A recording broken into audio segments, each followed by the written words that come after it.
Okay, welcome back, and hope you enjoyed Dave's session on adding the pigments to the front of the Sherman this past session. It was very, very informative, really great episode. Back to the groundwork part of our little display. One of the things that I talked about was adding all these little roots, which are going to act as trees, obviously, in our little diorama, but they're very important. Making trees is one of the hardest things that you're going to come across when you're exhibiting either, it doesn't matter what, Napoleonics or futuristic models. Trees are always something that you can't necessarily go to your local hobby shop to purchase. Bachman and Scenic Express have a few nice looking trees, mostly in the HO scale, but for 35th scale, like I say, you have to search. And as I talked about last time, roots of trees make the best. So you have to do a little hunting. There's no question, but it's not too hard. Someone's always digging up a bush. Someone's always rearranging their garden work. So you may feel it's kind of funny to stop at the roadside to pick up a clump of roots from a guy's property, but nevertheless, once you just tell him you're a model railroader and these make great trees, and he'll just wave at you and you keep going. But once you combine, so you may come up with a cluster of roots that don't look like much as far as a 35th scale tree, but combine 2 or 3 together at the base, at the trunk, and then you can just wire them together with a bit of electrical wire or whatever. Wrap some tin foil around it. But anyway, pretty quickly you have a pretty good 35th scale tree. So it's not a lot of effort whatsoever. Take you 30 seconds to put the trees together. As you can see in these pictures here, once again in our favorite little book that Dave and I have gone to lately. Look at the trees in the background here. They're very small leaves. They're not like huge maples or chestnuts that are found around Ontario or North America for that, very small leaves, and then easy to put together, like I say, using the roots of. So what I say in our little vignette here, all I've done is taken a Woodland Scenics product. Some people frown on this, using these as leaves in 35th scale, but based on photographic reference, they look fine. But there are great leaves on the market now, and you can also buy little punches that punch out maple and birch and elm, oak, and all that sort of stuff, leaves. And just punch them out on paper, and then you can individually add them to the roots of your trees. But for the sake of our little vignette, we're just going to go with Woodland Scenics. And I like something called Coarse Turf. And this is product number T63. And I just put it out in a little dish, like so. And then I'm going to put out a little bit of white glue, a little carpenter's glue, in the opposite dish.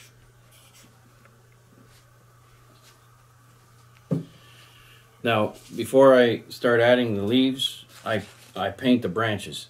So, and I just use 2 colors combined at about a 50-50 mix, maybe a little more khaki, but to me a 49 and to me a 69 XF. And those will just give me a nice trunk color. And if you're going to do some, say, dead ones lying around that have been dead for a year, just add a little more of the NATO, just to give it a little more driftwood kind of color. But I just take our leaves and then just add a little white glue on the branches.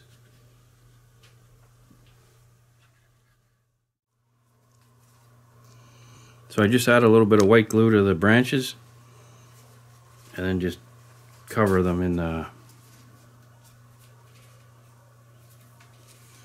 and then it doesn't take a lot for the Woodland Scenics to stick. So if you want to move it along a little bit with water, just to get a little more economic, you don't let the water down the white glue, they'll still stick. The branches and the leaves and everything will still stick together.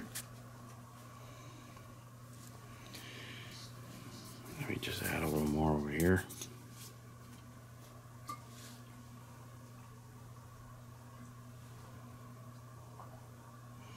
And once this hardens and is dry for a couple hours, then you can individually paint a little bit of, you know, the odd little dead leaf, you know, put a little bit of orange on them as if they've been affected by bugs and what have you. Then I'm just going to add this one to that one. Just put that there. Do the same over here.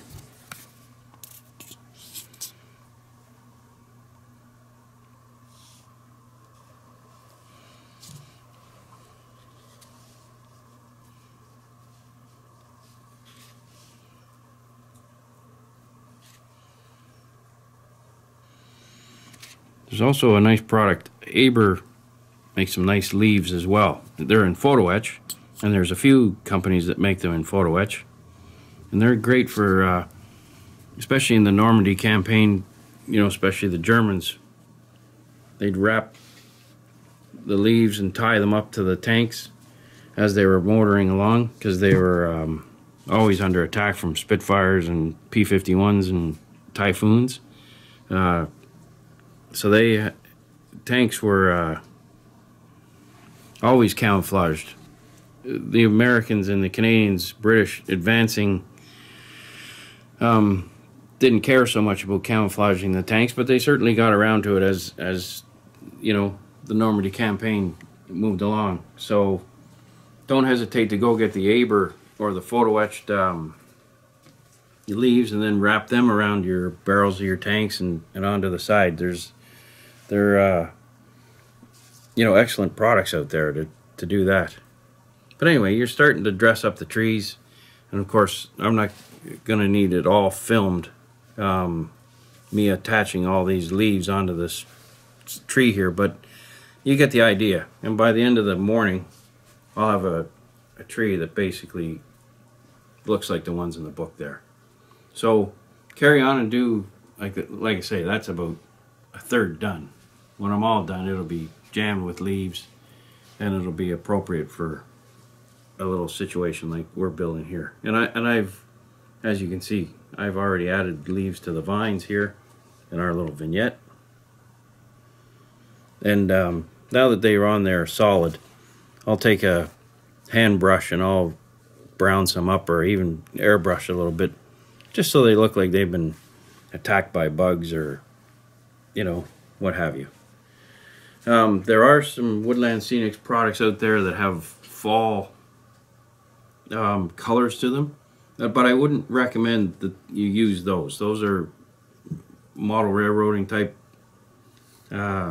colors for anyone building the fall season, but they're just too vibrant for 35th scale trees. So just add on the greens and then tone them down with your airbrush if you want to move into the fall scenarios with your dioramas. Just paint them, put the green on, and bring them back using your airbrush and the appropriate colors. But don't go to the Woodland Scenics fall color collection to do your fall 35th scale dioramas. It doesn't work. The other thing we had to do, as you guys know, is we had built the setting, the base, on a piece of pink foam, and it was very easy to move and build your thing without being in amongst this frame, this wooden frame here. We didn't want to damage it, and we didn't want to add masking tape to it and pull some of the veneer off. So I built it away from this wooden frame, and therefore we have to fill in a little crack here and there, and I use polyfill. Right, so I have the little crack here, not attached to the base or not clinging to the base, so I just fill it in with the polyfiller.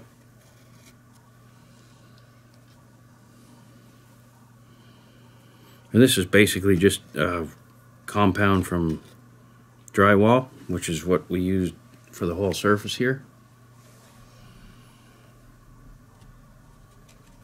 And you have to be delicate because you've already painted the other part of the diorama, so just be cautious when you're doing this part. Don't.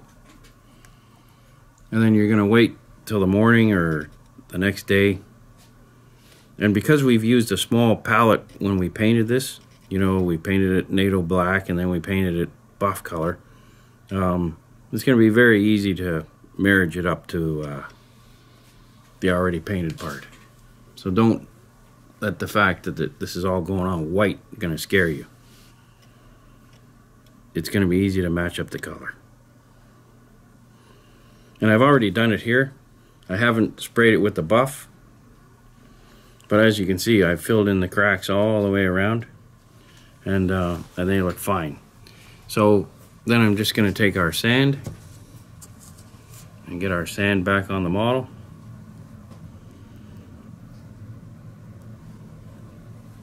One of the other things with Dave Sherman is, don't be afraid to take, like, it's obviously olive drab, a lot of thinner, like 95% thinner plus a little olive drab, just to marriage the two together, the tank and the groundwork. That's also a common thing. So that'll, Dave and I will demonstrate towards the end of our episodes, but in the very end of it, we'll remove Dave's tank and give this a whole wash of a very mild olive drab, put the tank back on, and these little pillars are going to marriage up with the tank, and the groundwork, as far as the road goes, we'll match some olive drab into this road. And when you put the thing as a whole together, you can see how I've even included olive drab around the sides here. Very dark NATO black mixed with khaki, but this is definitely not a black frame around it, and there it matches Dave Sherman. So keep all these elements in the back of your mind. If you started painting this jet black semi-gloss Tamiya X18, it would be harsh. So keep all these things moving together, all these elements. So what I'll do is I will finish off doing this, and then put some more trees together, and then the next time we're together, this diorama should be pretty much done, except for our little figure. And we're gonna have another guy come down and help us with choosing the colors for the figure. American Tank Crew soldier from Alpine Miniatures, and then we'll close off the vignette. So thanks so much for watching, and we'll see you shortly.